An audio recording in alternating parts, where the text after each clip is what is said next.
Mylira Green helps us keep it all together. She's a relationship expert, but she's also a licensed clinical social worker. I got the four letters there. And she's just one flat sister who's really showing us how to live our life with grace and wisdom. Please get your hands together for Mylira Green. Mylira Green. Hi.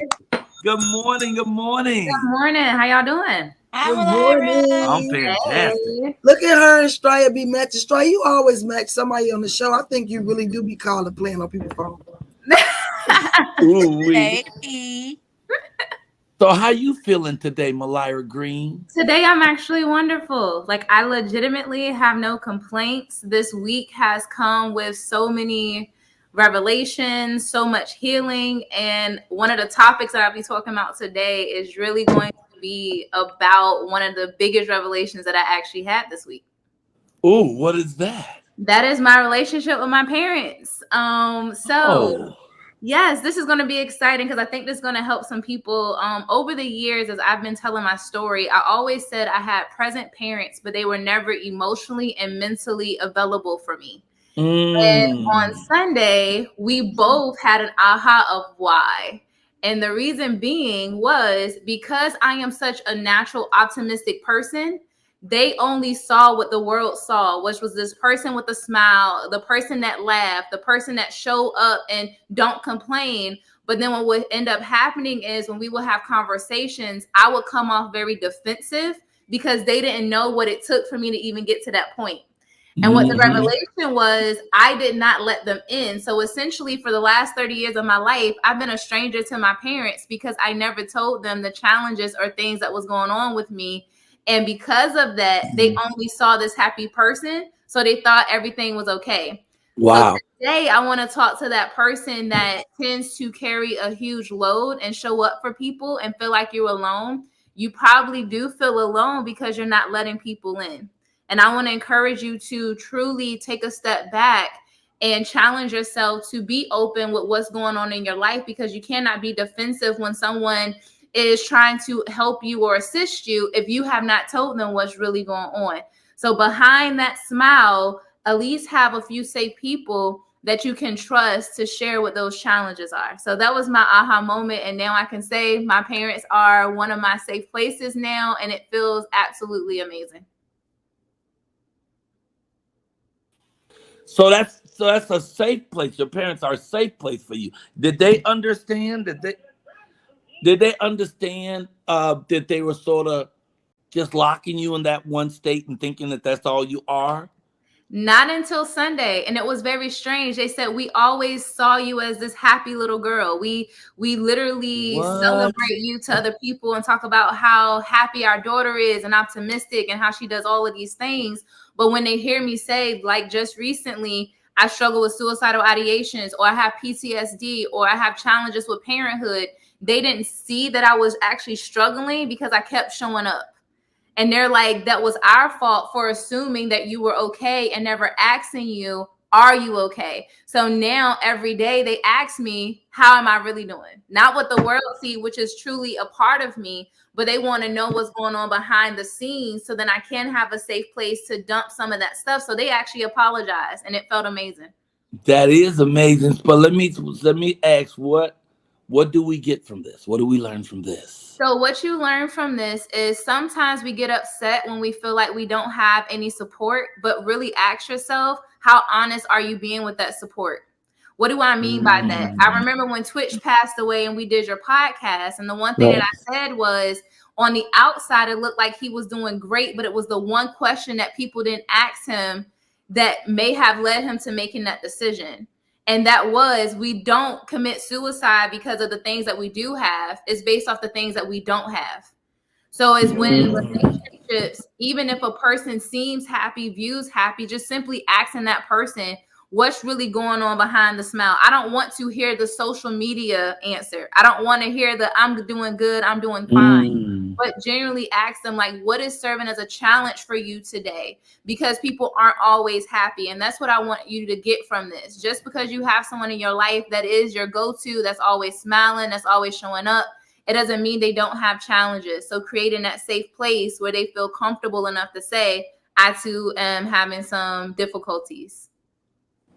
So I got two things out of that. So the first thing is I am that person who is joyful every day, every single solitary day, no matter what, because I refuse to let my circumstances determine my attitude. But that's something I had to learn. You know, so no matter what happens, I know that the center is God, and I hang out here in the center with the Lord. So it's all good because it's all God, no matter how it looks. But if we don't learn these things, then I can understand that. But the second thing I got from this is communication. Yeah. We have to communicate what we're feeling, because you guys went years thinking everything was okay, and nobody ever stopped and said, "Hey, I'm not okay," or "Hey, are you okay?"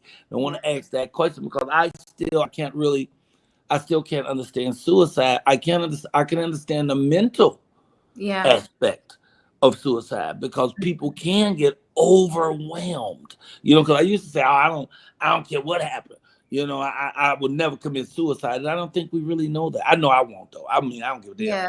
If y'all catch me in a horrible situation, it's all on the news. I ain't killing myself. I might kill another mother. I mean, I might kill somebody else. I ain't gonna never kill Michael Coylar. But when we think about great people, we think about Robin Williams, genius, took himself out. The guy who started Soul Train, Don Cornelius. I mean, and we think of these people, we automatically think that when people are doing well publicly, that means they're doing well internally, and it's not always true. A lot of times it's just a mask you keep up because you think that's what people want to see from you. You know, I want y'all to know that's not why I do it. I smile every day because I just know that God is the truth and nothing can stop me. I'm in love with the greatest woman in the world. But I've never been in a situation where I felt like, oh, I got to take my life. I've been scared a lot of times. I've been trapped in some things. I don't know how I'm going to get out of this. But never have I felt that. So you are saying that you, at some point, felt that. Tell me how that feels. So I am actually a survivor of suicide attempt. My first suicidal thought was when I was 13 years old. I remember like it was yesterday. I struggled a lot with my value, my worth, how I looked, my self-image. So growing up being joked, growing up dealing with sexual abuse and assault, struggling with my sexuality from 3 to 13. All of those things really contributed to it. So no matter how optimistic I was in life, and I'm a big liver of life and I'm grateful for God, there was moments where what other people may have said or the experiences that I had, it made me feel like death would have been so much better than that. So when I turned 17, that was my one and only attempt. But it was at that moment that God really set me down and like, you got so much more for you to live. So for me, I kind of look at my suicidal thoughts as my thorn in the side to help other people not commit suicide. Why do I say that? Because like I said, I'm genuinely an optimistic person. I have an attitude of joy. I'm always looking at the bright side of things. But when life happens for me, my thought does go to that. I am a person that has to choose life every day. Life doesn't come easy for me. And a part of it is because of my diagnosis of post-traumatic stress disorder from a lot of the traumas that I've had. This is why I became a therapist. So for me, how I got out of it is I realized that my life purpose is so huge. I was just waiting for my soul to catch up. And so when I do have those hard moments, it's like, it's just a moment.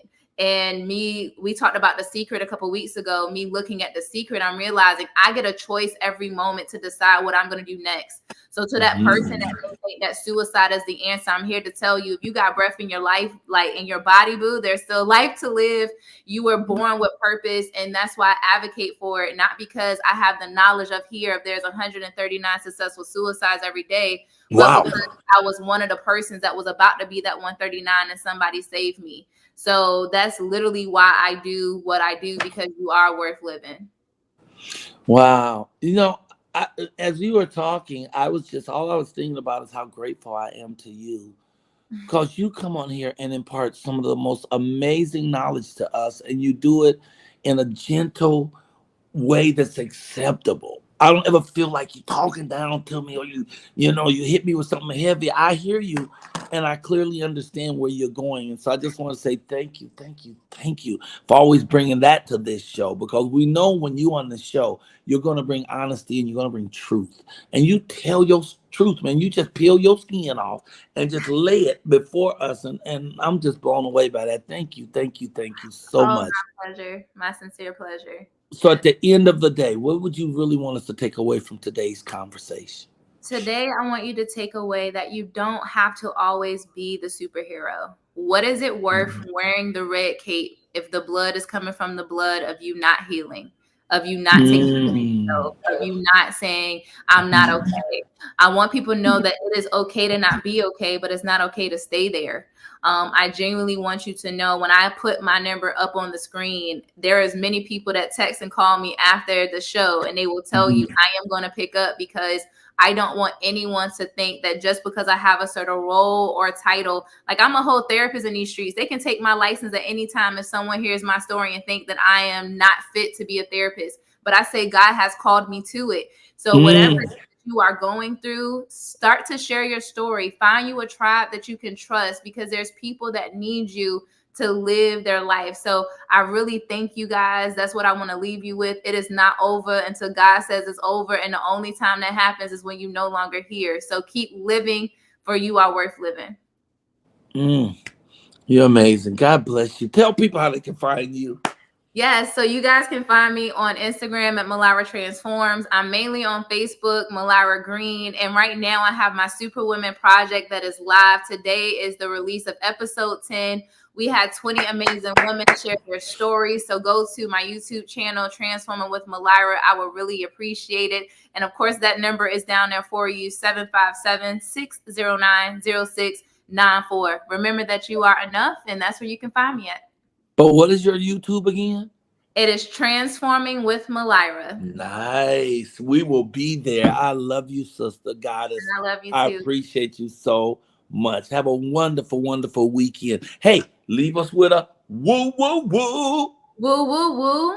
Come on with your band self. Ladies and gentlemen, Mylira Green, LCSW, CCTP, and a whole bunch of other letters that I don't even understand. Hey, man, ain't life grand? I love it enough to come back and do it again.